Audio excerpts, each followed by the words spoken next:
지난 두 주간에 걸쳐서 예레미야의 성전 설교에 대해서 살펴보았습니다. 성전 설교는 크게 나눠서 두 가지인데요. 첫 번째 거는 예레미야가 성전 문 앞에 서서 그 성전으로 제사하기 위해서 들어가는 사람들을 가로막고 서서 이것이 여호와의 전이라, 이것이 여호와의 전이라, 여호와의 전이라 하는 거짓말을 믿지 마라, 그렇게 말하는 거예요. 여호와의 성전을 여호와의 집이라 여호와의 성전이라 말하는 것이 거짓말이다 하는 것이 지금 첫 번째 메시지입니다. 왜 그렇습니까?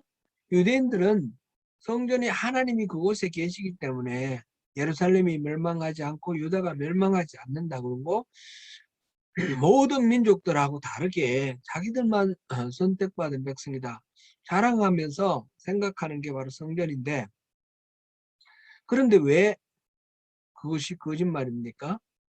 왜냐하면 그들이 하나님을 버렸기 때문에, 그들이 하나님을 버렸기 때문에 하나님도 그들을 버리셔서 하나님이 집이라 한 성전에 하나님이 안 계시는 겁니다. 그냥 하나의 덩그마니 서 있는 빌딩에 지나지 않습니다. 그러니까 그것을 성전이라 하는 것은 거짓말이라는 거죠. 두 번째 설교의 요지는 하나님이 이스라엘 사람들을 출애굽시킬 때에 그들에게 제사와 희생에 대해서는 말하지 아니하셨고 명령하지 아니하셨다라는 것입니다. 실제로 그랬습니까? 실제로는 아니죠. 분명히 성막을 설계도를 주시고 제사장을 위임하는 그런 절차도 정해 주시고 그게 출애굽기에 나오는 거고, 레위기에 가면 그 제사의 절차를 자세하게 그렇게 설명해 놓고 나열해 놓지 않았습니까? 그 모든 말씀을 반드시 지키라고 또 신명기에 또 말씀하셨고요. 그런데 왜 제사와 희생에 대해서는 말하지 아니하였다라고 하셨을까요? 이 제사와 희생이라는 것은 하나님과 이스라엘 백성들 사이에 언약이 체결되어서 관계가 설정된 것을 나타내는 것을 표시하는 형식이기 때문에 그렇습니다. 하나님과 이스라엘 사이에 하나님은 이스라엘의 하나님, 이스라엘은 하나님의 백성으로 관계가 설정되었다는 것을 나타내는 표시로 그 십계명, 그 언약을 주셨는데, 죄를 지으면 그 하나님 앞에 나가지 못하니까 제사를 지내도록 돼 있죠. 그러니까 제사라는 것은 하나님과 이스라엘 사이의 관계가 설정되었다는 표시를 하는 하나의 형식입니다. 그런데 그 하나님과의 관계가 없어졌다면 그 형식이라는 것은 아무런 의미가 없죠. 결혼식과 결혼식 반지 예를 통해서 우리가 살펴봤는데, 그러니까 희생과 제사와 희생에 대해서 말하지 않았다. 내 목소리를 들으라. 이 말씀은 하나님의 말씀을 듣고 친밀한 교제의 그 관계를 회복하는 것이 핵심이다라는 그런 말씀이었습니다. 성전 설교를 통해서 결국 예레미야의 입술을 통해서 하나님이 하시고자 하시는 말씀은 그 빌딩이나 제사 같은 형식이나 그런 것은 껍데기라는 거죠. 참된 알맹이를 회복하라. 그것이 앞에서 우리가 봤던 내게로 돌아오라 하는 그 말씀대로 하나님께로 우리가 돌아가야 한다라는 것을 가르쳐 주시는 말씀입니다. 그렇다면 하나님이 이스라엘 사람들에게 가장 바라시는 그 소원, 내게로 돌아오라. 하나님께로 돌아가기 위해서는 어떻게 해야 하느냐 하는 것입니다. 오늘 그 내용은 바로 다름 아니라 하나님을 아는 것이다 라는 것이 그 결론입니다. 오늘 하나님을 아는 것에 대해서 우리 함께 살펴보겠습니다. 우리가 이미 여러 차례 살펴보았듯이 하나님을 아는 것은 우리 신앙생활의 가장 중요한 부분의 하나입니다. 첫 출발이다 할 수 있습니다. 그래서 예수님께서는 하나님께 기도하실 때에 영생은 곧 유일하신 참 하나님과 그가 보내신 자 예수 그리스도를 믿는 것입니다. 이렇게 기도를 했습니다. 하나님을 아는 것, 그리스도를 아는 것이 영생이다. 그렇게 말씀하셨습니다. 그리고 하나님을 아는 것은, 그런 측면에서 하나님을 아는 것은 바로 신앙의 필수입니다. 우리의 구원을 위해서 그 하나님을 아는 것이 필요하며 우리의 성화를 위해서도 하나님을 아는 것이 필수입니다.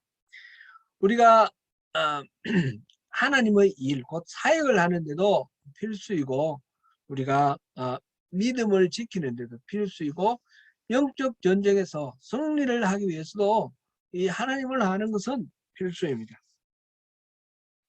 우리가 치유를 받는 것, 하나님 앞에 회복되는 모든 것의 어뜸은 하나님을 아는 것으로부터 출발한다 할 수 있습니다. 근데 여기에서 중요한 것은 하나님을 안다라는 말이 무슨 말인가 하는 것입니다. 만약 이 부분에서 하나님의 관점을 잘 모른다면 우리는 엉뚱한 곳에서 헤매고 있을 수가 있습니다.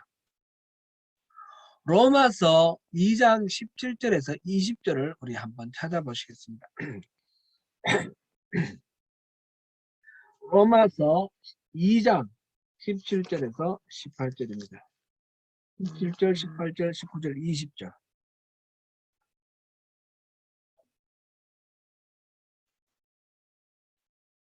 로마서 2장 17절부터 20절까지 같이 봉독합니다. 유대인이라 불리는 내가 율법을 의지하며 하나님을 자랑하며 율법의 교훈을 받아 하나님의 뜻을 알고 지극히 선한 것을 분간하며 맹인의 길을 인도하는 자요 어둠에 있는 자의 빛이요 율법에 있는 지식과 진리의 모본을 가진 자로서 어리석은 자의 교사요 어린아이의 선생이라고 스스로 믿으니 이 구절에서 바울 사도는 그 당시 유대인들이 자신들에 대해 생각하고 있는 바를 기록하고 있습니다. 로마서는 서기 55년경에 쓰였기 때문에 대체로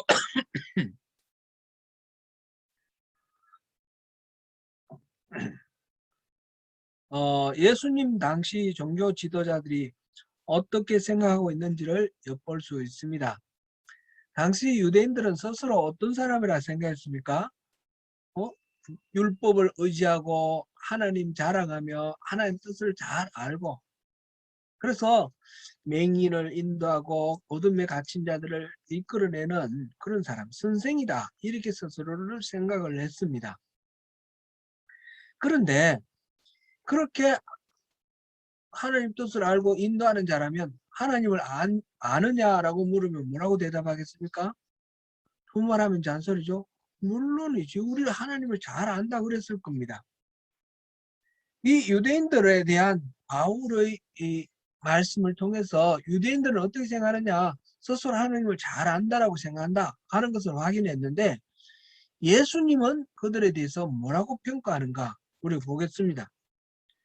요한복음 5장 37절 38절을 보시겠습니다. 요한복음 5장 37절 38절입니다.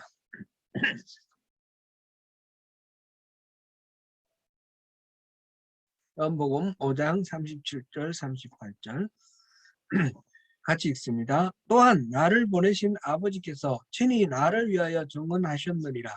너희는 아무 때에도 금성을 듣지 못하였고 그 형상을 보지 못하였으며 그 말씀이 너희 속에 거하지 아니하니 이는 그가 보내신 이를 믿지 아니함이라.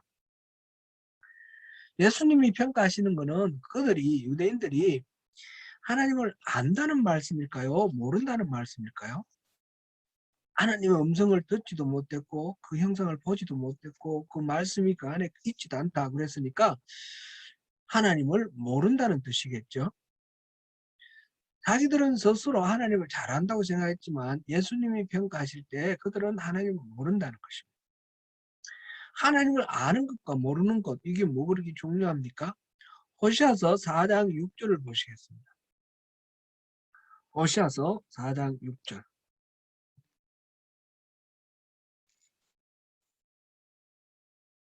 1259쪽입니다. 제가 가진 성경 구약 1259쪽. 내 백성이 지식이 없으므로 망하는도다. 내가 지식을 버렸으니 나도 너를 버려 내 제사장이 되지 못하게 할 것이요. 내가 내 하나님의 율법을 잊었으니 나도 내 자녀들을 잊어버리리라. 내 백성이 지식이 없어서 망한다. 그랬습니다. 어떤 분 설교를 들으니까 우리가 지식이 있어야 잘 산다. 지식 없으면 망한다. 그러면서 미국 같은 나라는 선진국들 보면 지식이 얼마나 많으냐 그렇게 말하는데 그런 뜻이 아니죠. 그 세상의 여러 가지 지식을 말하는 것이 아니고 여기서 말하는 지식이라는 것은 하나님을 아는 지식, 그것을 말하는 것입니다. 호시아는 북왕국 이스라엘에서 여로보암 2세 때 그때 활동한 예언자입니다. 선지자이죠. 호시아는 이 나라가 하나님을 아는 지식이 없으므로 망한다. 그렇게 말했습니다. 그래 하나님이 지식이 없고 하나님의 율법을 버렸기 때문에 잊어버렸기 때문에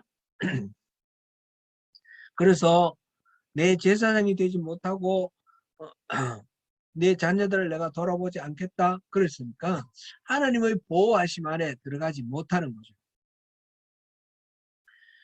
그래서 호시아는 6장 3절 보겠습니다.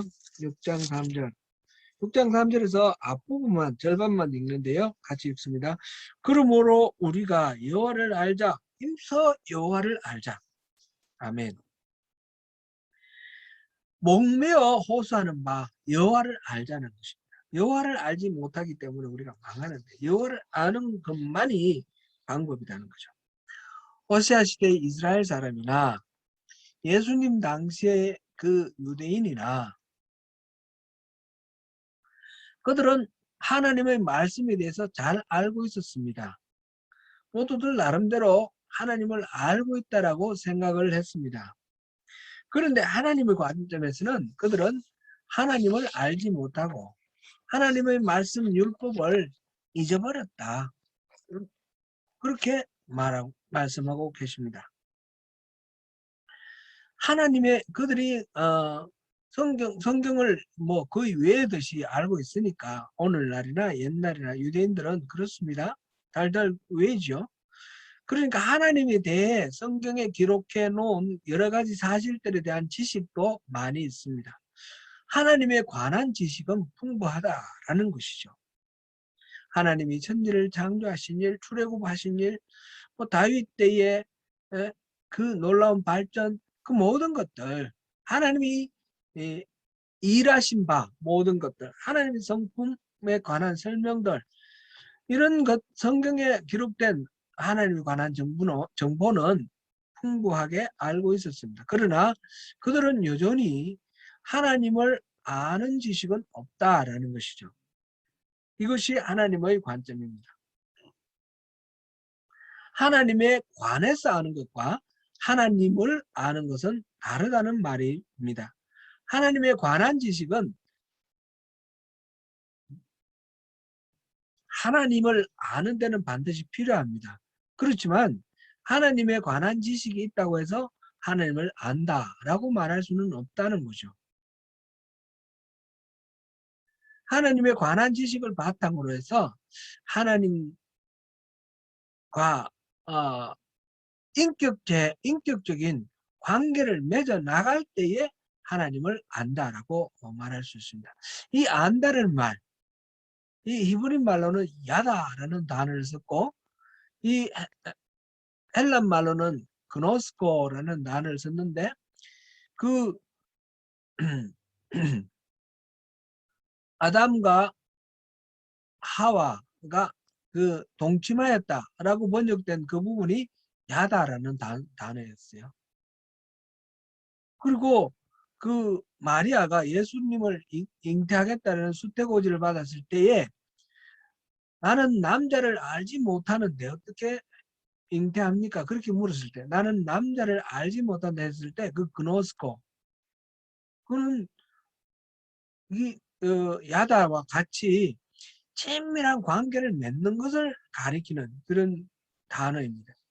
그러므로 하나님을 안다라는 것은 단순히 하나님에 관한 지식을 갖는 것이 아니라 하나님과의 인격적인 관계를 맺어 나감으로써 서로에게 충분한 뭐 이렇게 교제가 있다라는 것을 말하는 것입니다.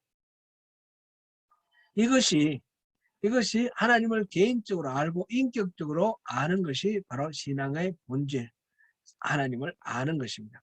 우리가 주일에 하나님의 음성을 듣는 것에 대해서 지금 살펴보고 있는데 하나님의 음성을 듣는 것은 하나님을 아는 관계로 나아가는데 가장 필요한 필수적인 요소이죠.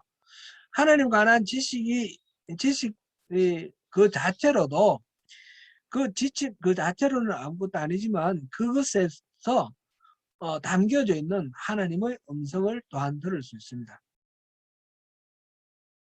가령 우리가 성경을 읽을 때 성경을 통해서 우리 기본적으로 하나님 관한 지식을 얻지만 그 성경이 우리에게 말씀하시는 하나님의 그 마음을 전달해 줄 때가 있습니다. 그럴 때 하나님 음성 듣는다 그러고 그런 관계를 통해서 우리가 하나님과의 인격적 교제를 하면서 하나님을 알게 되는 것입니다.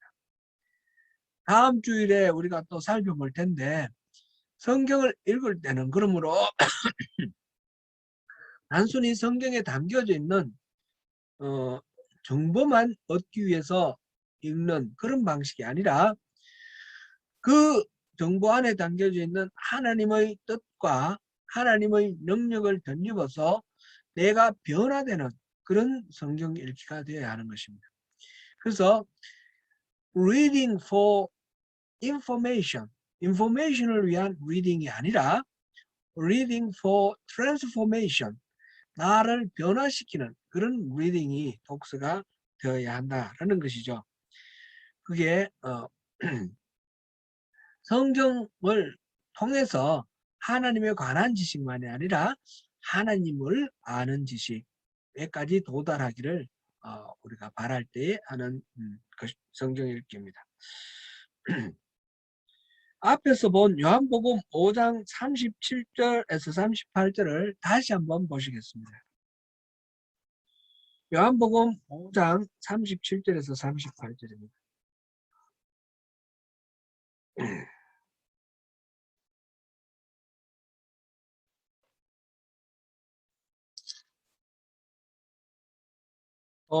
같이 읽습니다. 또한 나를 보내신 아버지께서 친히 나를 위하여 증언하셨느니라. 너희는 아무 때에도 그 음성을 듣지 못하였고 그 형상을 보지 못하였으며 그 말씀이 너희 속에 거하지 아니하니 이는 그가 보내신 이를 믿지 아니함이라. 예수님은 유대인들이 하나님에 대해서 아무것도 모른다라고 말씀을 하시면서 세 가지를 지금 지적하고 계십니다. 그 첫째가 하나님의 음성을 듣지 못한다. 둘째가 하나님의 형상을 보지 못한다. 셋째가 하나님의 말씀이 그들 안에 있지 않다. 그러니까 이 세 가지의 특성은 바로 하나님을 아는 것의 세 가지 양상이다. 이렇게 말할 수가 있겠습니다. 하나님을 안다라는 것은 바로 이 세 가지, 하나님의 음성 듣는 것, 하나님의 형상을 보는 것, 그리고 하나님의 말씀이 그 안에 있는 것, 이렇게 설명해도 되겠죠. 그러므로 우리가 하나님을 알기 위해서는 어떻게 되느냐, 이 세 가지를 한번 살펴보면 좋겠습니다. 첫째가 하나님의 음성을 듣는 것입니다. 이거는 우리가 주일날 계속해서 하나님의 음성 듣는 것에 대해서 살펴보고 있는데 바로 그런 거죠. 요한복음 10장 14절에서 15절 우리 한번 찾아보겠습니다. 요한복음 10장 14절에서 15절. 예수님은 자신을 목자로 그렇게 비유하셨고 우리를 양으로 비유하셨습니다. 같이 한번 읽어보겠습니다. 시작.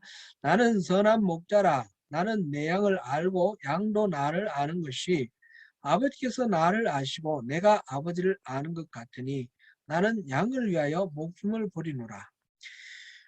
하나님과 예수님이 서로 아는 것처럼 우리와 예수님 사이도 양과 목자로서 서로 안다라는 것이죠. 그리고 요한복음 10장 27절을 보시겠습니다. 같이 읽습니다. 내 양은 내 음성을 들으며 나는 그들을 알며 그들은 나를 따르느니라. 목자와 양의 관계로서 하나님, 예수님과 우리의 관계에서 바로 우리, 예수님의 양, 우리가 예수님의 음성을 알고 음성을 들으면서 예수님을 아는 것입니다. 그리고 우리는 예수님을 따르는 것입니다. 예수님은 하나님과 예수님 자신 사이에 서로 깊이 알듯이 우리와 주님 사이에도 그렇게 서로 깊이 알기를 바라십니다. 그것이 주님과 그리스도인 사이의 정상적인 관계입니다. 그럴 때 우리 그리스도인은 주님의 음성을 듣는 것이 필수입니다. 우리가 주님을 알기를 역사 속에서 어떤 성인을 알듯이 뭐 어디서 태어났고 아빠가 누구고 엄마가 누구고 뭐 어떤 일을 했고 이런 식으로 자서전 뭐 전기를 읽듯이 그렇게 읽는 것으로 아는 것을 아는 것이라 하지 않습니다. 주님이 지금도 살아 계시는 것을 우리가 믿습니다. 지금도 살아 계셔서 우리와 함께 동행하시면서 우리가 기도할 때 우리 기도를 들어주시고 또 우리에게 또 메시지를 내려주시는 그런 살아있는 친밀한 관계 속에 있다는 것이죠. 음성을 듣는 것에 관해서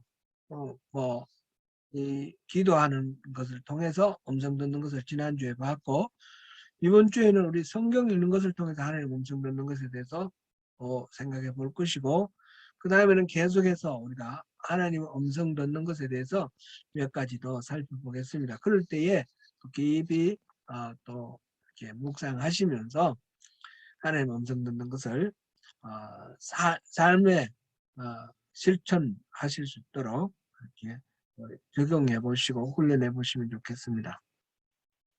첫 번째는 하나님을 아는 것. 하나님을 아는 것의 첫 번째는 하나님 음성을 듣는 것이었습니다. 두 번째는 하나님을 아는 것은 하나님의 형상을 보는 것. 그것이 있습니다. 그런데 하나님의 형상을 본다는 말은 무슨 뜻일까요? 하나님의 형상이라는 말, 이 말에 대해서 우리가 참고로 한번 오늘 본문에 직접 연결이 안 되는 건데 이것도 한번 생각해 볼 만한 것이기 때문에 한번 짚어보고 넘어가겠습니다. 하나님의 형상이라는 말 많이 듣죠? 하나님께서 영이시잖아요. 그러니까 안 보이시고 육체가 없으신데 하나님의 형상이라는 말은 눈에 보이는 어떤 물체를 가리킬 때 형상이라 하지 않습니까? 우리말로 형상이라는 말이 그렇죠. 상이 있는 것. 아니 이게 무슨 말일까? 태초에 하나님께서 천지 만물을 지으실 때 여섯째 날 사람을 만드셨죠. 사람을 만드실 때 어떻게 만드셨다 했나요? 하나님이 자기들의 형상대로 하나님의 형상대로 우리를 만드셨어요. 그러니까 인간은 하나님의 형상대로 지어진 존재죠. 이거를 라틴어로 imago Dei 그렇게 말하는데 the image of God 그런 뜻이죠. imago Dei. 하나님의 하나님이 얼굴, 팔다리 이런 거 다 없는데 어떻게 하나님 형상이 있습니까? 하나님의 이미지를 우리 안에 넣었다라는 거죠. 하나님의 이미지는 어떤 것을 말합니까? 여기에 대한 이론이 또 여러 가지입니다. 우리 이거는 상식적으로 알아둘 거 세 가지를 우리가 그리스도인으로서 누가 하나님의 형상대로 지었다는 게 무슨 뜻입니까? 할 때 우리가 대답할 수 있는 그런 개념, 정립이 필요합니다. 하나님의 형상이라 말할 때 신학자들이 말하는 여러 가지입니다. 그 중에 세 가지를 정리해 봅니다. 먼저 실체론, the substantive view 그렇게 말하는데 실질적으로 있는 실체의 관점입니다. 인간을 바라볼 때, 우리 인간의 실체를 바라볼 때에 그 안에 하나님의 형성이 있다는 말이죠. 그건 예를 들면 인간은 영혼이 있죠. 인간에게 이성이 있죠. 인간에겐 자유의지가 있지 않습니까? 이런 게 다 하나님의 이미지라는 겁니다. 하나님이 가지고 있는 고유의 어떤 특성을 인간에게만 준 거예요. 이 영혼, 그 다음에 이성, 자유의지 이런 걸 다른 동물에는 없다는 거죠. 다른 어떤 물질은 인간에게만 있는 겁니다. 그래서 이 하나님의 형상, 그 다음에 진리, 그 다음에 사랑, 이런 관계 이런 것들이 다 하나님의 형상의 실체다 이렇게 말합니다. 그래서 이 실체론적 하나님의 형상, 실체론으로 볼 때 그렇습니다. 두 번째로는 관계론입니다. 관계론은 the relative view, relation과 관련된 관점입니다. 이거는 다른 인간과 관계를 맺고 살아가고 있는 그것을 그런 성향, 인간의 성향, 이것이 바로 하나님으로부터 받은 성향이라는 것입니다. 하나님은 삼위일체로 존재하시기 때문에 하나님의 본성은 관계 속에 있습니다. 하나님은 절대로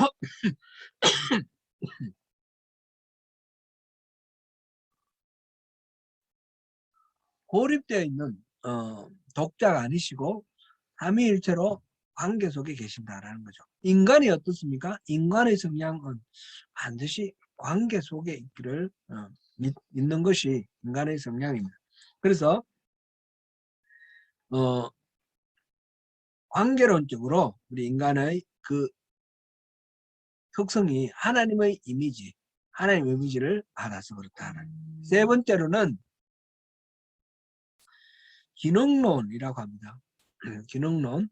이거는 the functional view 이렇게 말하는데 이것은 인간이 가지고 있는 기능이 하나님으로부터 부여받은 것이다 하는 것입니다.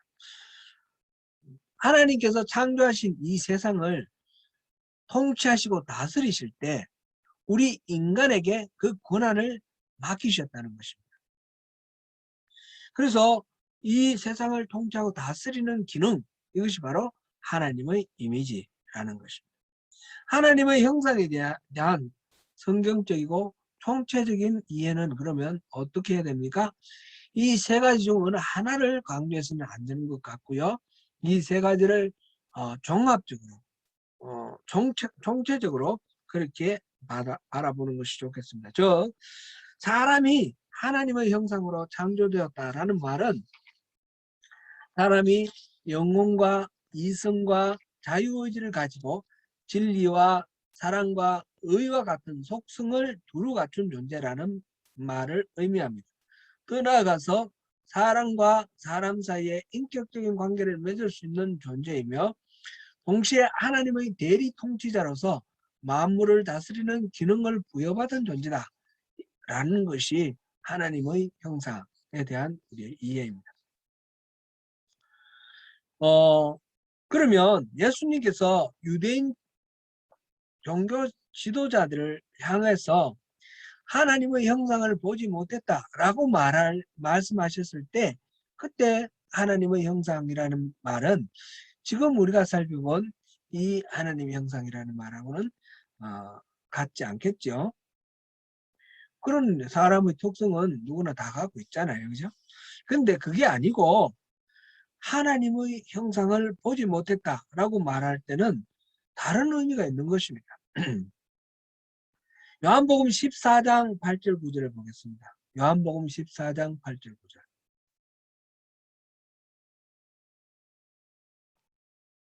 요한복음 14장 8절 9절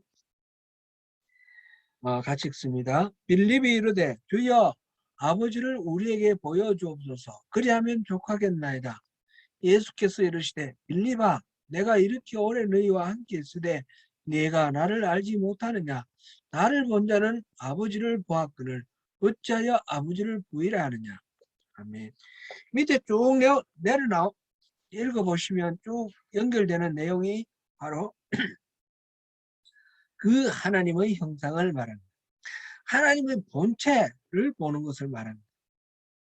하나님의 이미지, 인간에 나타나는 이미지를 말하는 것이 아니라 하나님이 여기서 말하는 하나님의 형상은 하나님의 본체, 그를 말합니다. 예수님은 자신을 통해서 하나님을 볼 수 있다라고 하였습니다.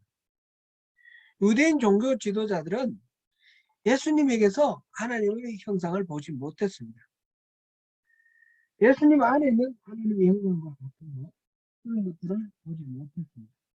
히브리서 1장 3절을 한번 읽어보겠습니다. 이 부분이 좀 도움이 될 수 있을 것 같습니다. 1장 3절 이는 하나님의 영광의 광채시요 그 본체의 형상이시라. 아멘. 그까지만 보시면 되겠습니다.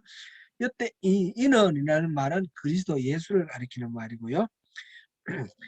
예수님은 하나님의 영광의 광채시고 그 본체의 형상이시라. 예수님께 하나님의 그 본체가 보인다는 거죠. 하나님의 영광이 드러나는 어떤 광채가 되신다는 것입니다. 그래서 예수님을 통해서 하나님의 실체를 우리가 알 수 있게 됐다. 이렇게 말할 때 예수님이 하나님의 형상이다. 이렇게 말합니다.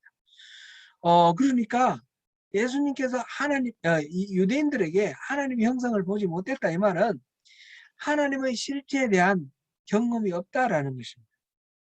하나님의 영광의 빛에 대해서 본 그런 경험이 없다는 것이죠. 하나님의 그 실체에 대해서 경험하는 것은 여러 가지 방식이 있습니다. 대표적으로 우리가 사도행전 7장 55절 볼까요? 사도행전 7장 55절 보면 집사 스데반이 선교할 당시의 상황입니다. 스데반이 성령 충만하여 하늘을 우러러 주목하여 하나님의 영광과 및 예수께서 우편에 서신 것을 보고 이렇게 환상처럼 그렇게 하늘을 시각적으로 하나님의 영광을 보는 경우도 있습니다. 그러나 이렇게 보는 경우는 매우 드문 현상입니다. 우리가 하나님 음성 듣는다라는 말을 할 때도 환청을 통해서 하나님이 내 귀에 뭔가 말씀하시는 것처럼 들을 경우도 있죠. 그러나 그렇게 듣는 경우는 지극히 드물죠. 대부분은 내 마음에 내적인 어떤 감동, 심금을 울려서 세밀한 음성으로 그렇게 듣는 거죠. 하나님의 그 형상을 보는 것도 마찬가지입니다. 시각적으로 보는 것이 아니라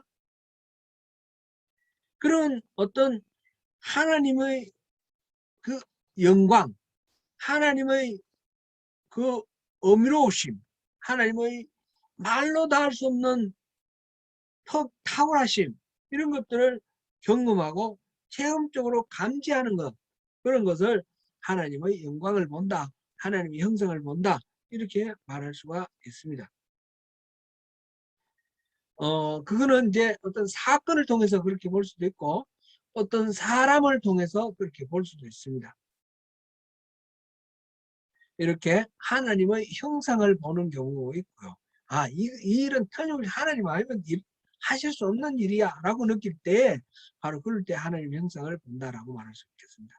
세 번째로는 그 말씀이 그 안에 있다라는 것입니다. 하나님의 말씀이 우리 안에 거한다라는 것은 우리가 하나님을 안다라고 말할 수가 있다는 것입니다. 예수님은 유대인들에게 하나님을 모른다고 말씀하시면서 그 말씀이 그들 안에 없다라고 했습니다. 유대인들은 하나님의 말씀 성경을 달달 외울 정도로까지 기억하고 있고 잘 알고 있는데 그 말씀이 그들 안에 없다고 그랬어요. 그러니까 하나님의 말씀이 그들 안에 있다마는 그 말은 그 말씀을 기억한다 그런 뜻이 아니라는 것을 알 수가 있습니다. 암기한다든지 뭐 그런 식의 이야기가 아니고요. 호세아서에서도 앞에서 볼 때 우리가 하나님을 알지 못하였고 하나님의 법을 잊었다 이렇게 말했습니다. 그들이 늘 기억하고 암송하지만 그들이 뭐 늘 생각하고 있을 거 아니겠습니까? 그러나 그것이 하나님을 아는 것은 아닙니다. 하나님의 말씀이 그들 안에 있는 것이 아니라는 것입니다. 왜 그렇습니까? 그들의 말이나 입술로 하는 말이나 또는 머릿속에 들어있는 생각 속에 하나님의 말씀을 생각하고 말하는 것, 그것으로는 하나님의 말씀이 그에게 어떤 의미를 갖는 것이 아닙니다. 우리가 앞에서 믿음에 대해서 생각할 때 믿음이라는 것은 말로나 생각이 아니라 행동으로 나타나야지 그것이 믿음이다 그랬습니다. 하나님께서는 우리가 행동으로 하는 말을 들으십니다. 입술로 하는 말, 생각으로 하는 말이 아니라 삶으로 하는 말, 행동으로 하는 말을 들으십니다. 곧 하나님의 말씀이 우리 안에 있다라는 말은 하나님의 그 말씀 가치관이 우리 안에 내재되어서 우리가 살아가는 삶 속에 그것이 드러나고 실천된다. 그런 의미입니다. 유대인들은 하나님의 말씀을 입으로는 달달 했지만 하나님의 뜻대로 살지 않는다라는 것이죠. 그게 예수님의 평가인 거죠. 지난주에도 신앙은 관념이 아니라 삶이라 했습니다. 유진 피터슨 목사님의 글을 통해서 결혼식 이후의 결혼 생활이라는 그런 비유를 우리가 살펴보았죠. 오늘 보면 예레미야서 9장 23절 24절을 한번 보시겠습니다. 예레미야서 9장 23절 24절.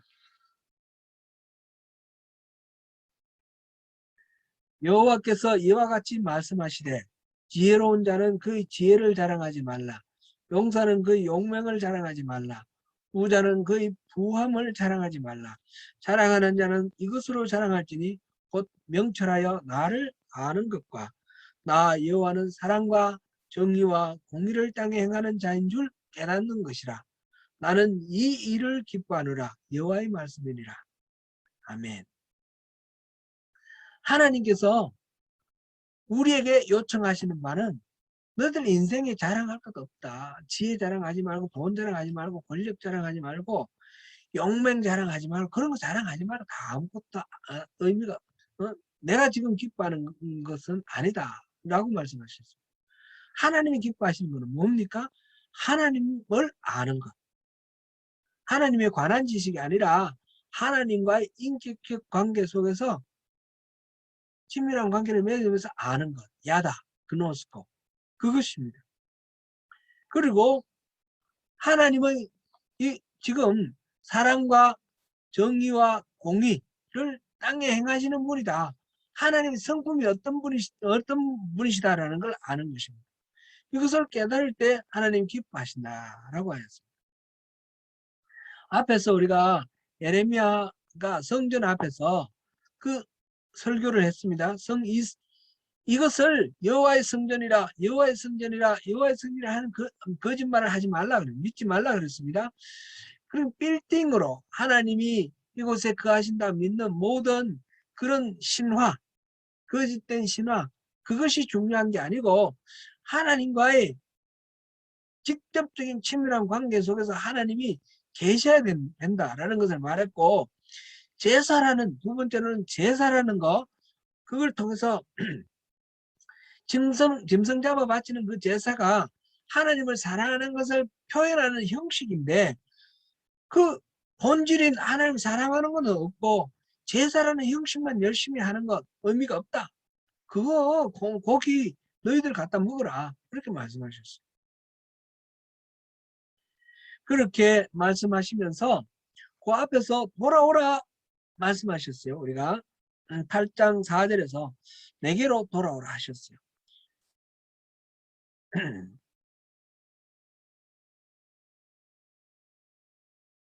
그들은 자기 고집을 피우고 돌아오지 않습니다. 지금 8장 3절까지는 성전 설교고요. 그 다음부터 4절부터 지금 9장 끝까지가 하나의 이제 묶음인데, 그게 보면 이 사람들이 얼마나 어긋나 했는가, 완악해 했는가. 그래서 하나님께서 어떤 벌을 주시지 않을 수 없는 그런 하나님의 상황인가, 이거를 말하고 있습니다. 돌아오라 하시지만 고집을 피고 돌아오지 않는 것. 그러면서 그들은 스스로 지혜롭다 합니다. 하나님이 말씀하시기를 내가 그들의 아내를 다른 사람에게 주겠고, 또 그들의 맏을 딴 사람에게 주겠다. 이 8장 10절 말씀입니다. 왜냐하면 그들은 큰 자나 작은 자나 다 욕심을 내고 있다. 욕망덩어리라는 겁니다. 그리고 선지자로부터 제사장까지 다 거짓말쟁이라고 했습니다. 모두 다 욕망덩어리고 서로를 속이고 거짓말한다고. 백성들의 상처는 지금 홀마 터져 죽을 지경인데 그냥 아무렇지도 않게 여기며 평강하다 평강하다 그런 소리만 하고 있습니다. 포도나무나 무화과나무에 소출이 없고 잎사귀가 마를 뿐입니다. 이 선지자나 제사장이 왜 평강하다 평강하다 했을까요? 왜 우리 유다는 망하지 않는다 그렇게 말했을까요? 듣는 사람들, 그 모든 회중들이 그걸 바라기 때문입니다.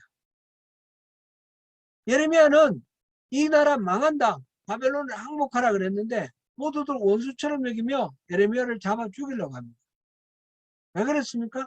그들이 듣기 싫어했기 때문에 그렇습니다. 어느 것이 진짜고 어느 것이 하나님의 말씀인지가 중요한 것이 아니라 그들이 듣기에 어느 것이 듣기 좋고 어느 것이 마음 편하냐 이것입니다. 옛날에 이 오클랜드에서 어떤 세미나가 있었는데 어떤 말씀이 그러시더라고요. 어떤 목사님이 그러시더라고요. 이민자들은 다 마음이 힘들고 어려우니까 설교를 할 때 위로하는 설교를 하고 절대로 이렇게 회개하라 뭐 그런 설교를 하면 안 된다고 그러시더라고요. 마음을 위로하라는 말은 맞지만, 그리고 격려하는 것도 맞지만 또 회개하라는 말씀, 하나님의 그 주시는 말씀을 엄숙하게 전달해야 되는 것이지 듣기 좋은 말만 많이 하면 되나요? 실제로 보면 교회가 성장하고 많은 사람들이 모이는 교회는 그 듣기 좋은 말 많이 하는 목사님입니다. 그 심판을 얘기하고 회개를 촉구하는 그런 설교를 많이 하시는 분들 교회는 사람들이 적습니다. 우리가 볼 때는 어느 것이 성공한 것 같고 어느 것이 더 나은 것 같고 하지만 하나님 보실 때는 어떻겠습니까? 중요한 것은 우리가 보는 것이 아닙니다. 중요한 것은 유다가 사람들이 다 평강하다 평강하다 하는 말을 듣기를 원하고 평강을 바라지만 하나님의 말씀은 그렇지 않다는 것입니다. 선지자 예레미야는 심각하게 고뇌에 빠졌습니다. 온 백성이 저렇게 상해 있고 죽어가는데 선지자나 제사장이나 거짓말이나 하면서 저러고 있습니다. 그래서 본인은 만약 광야에 나가 머물 장소만 있다면 난 유다에서 떠나고 싶다 그렇게 말을 합니다. 그게 9장 2절 말씀입니다. 하나님은 유대인들이 그 상태를 서로 속이고 거짓말하며 악을 행한다고 했고요. 9장 3절 6절. 입으로 서로 상처를 주고 죽이는 그런 사람들에게 어떻게 가만히 두겠느냐? 내가 보복하지 않겠느냐? 그게 9장 7절에서 9절 말씀입니다. 그러므로 예레미야를 폐허로 만들어서 주인이 없게 하겠다. 이 9장 10절 11절 말씀입니다. 이런 사태가 나는 까닭은 유다 백성들이 하나님의 율법을 버렸기 때문이다. 하나님의 목소리에 순종하지 않기 때문이다. 마음에 완악한 대로 우상을 숭배하기 때문이다. 이게 9장 12절 16절 말씀입니다. 이제 시온 예루살렘은 통곡하는 소리로 가득 차며 사망이 창문을 들어오고 온 도시는 시체로 가득 찰 것이다. 이게 9장 17절 22절 말씀입니다. 그러고 나오는 말씀이 오늘 이 본문 24절 말씀입니다. 여기에서 이 끔찍하고 엄청난 이 비극 속에서 하나님께서 이 심판을 돌이키실 수 있는 방법, 사실 이 예레미야서 뒤로 가면 이 기회까지도 없습니다. 이미 망해버려서 회개해도 소용이 없습니다. 그런데 지금 전반부에서는 예레미야에게 돌이키라, 회개하라, 돌아오라, 내게 돌아오라 이렇게 말씀을 하십니다. 지금 오늘 이 말씀, 나를 알아라. 이게 아직까지도 기회가 있다는 그런 말씀입니다. 하나님을 아는 것을 자랑하고 하나님이 어떤 분이신지, 사랑과 정의와 공의를 이 땅에 행하시는 분이라는 사실을 깨달아서 그것을 자랑하라. 그렇게 말씀을 하십니다. 하나님을 아는 것, 그것은 우리가 스스로 아는 것은 아닙니다. 하나님이 계시해 주십니다. 하나님은 여러 가지 방법, 성경이 이제 가장 기본적인 계시고요. 그 다음에 우리가 기도할 때나 또는 다른 방식으로 이제 하나님 음성 듣는 법 우리가 들었죠. 그럼 그걸 통해서 하나님 자신을 계시를 하시는데, 하나님 계시를 하시는 내용은 하나님 자신이 어떤 분이신지, 이때까지 무슨 일을 하셨는지, 그리고 하나님 성품이 어떤 분이신지, 그런 거를 우리에게 알려주십니다. 지금 여기서 하나님의 성품을 지금 한 가지를, 대표적인 성품을 한 가지를 말씀하셨는데, 사랑과 정의와 공의를 이 땅에 행하시는 분이다. 지금 하나님을 기억하라 하시면, 알아라 하시면서 내가 바로 이런 존재다 라고 하시면서 우리에게 계시를 해주십니다. 우리가 하나님을 알고 하나님께 돌아갈 때에 단지 어떤 아세라나 바알이나 그런 우상을 숭배하지 않는 것, 그것만 말씀하시는 것이 아니라 이웃을 어떻게 대하느냐, 이거를 중요하게 말씀하고 계시는 것입니다.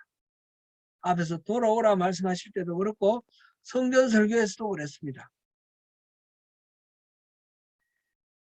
그 성전 설교에서도 7장 3절에서 보면 너희 길과 행위를 바르게 하라 그랬고, 5절 6절을 보면 이웃들 사이에 정의를 행하라.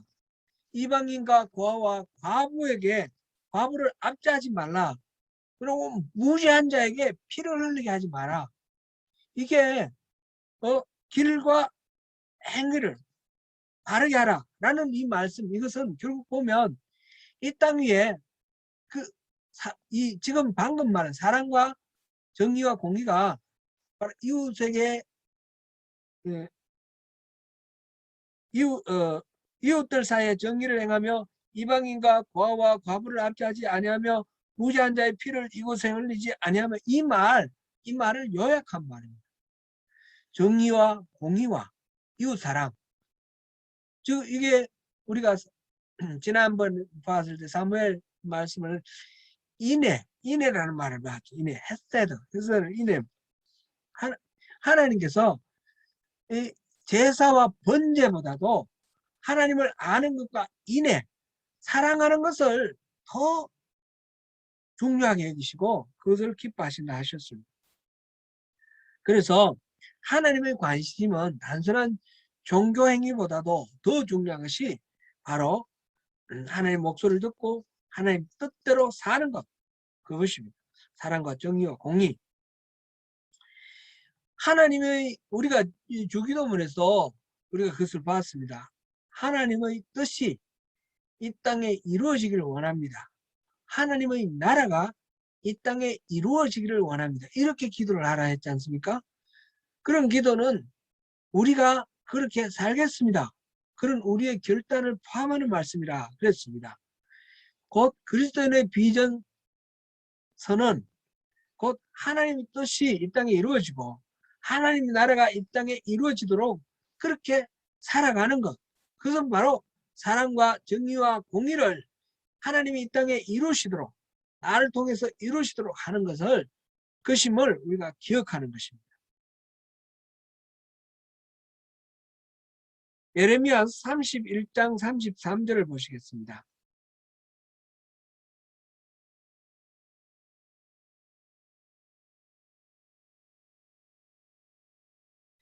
예레미야 31장 33절.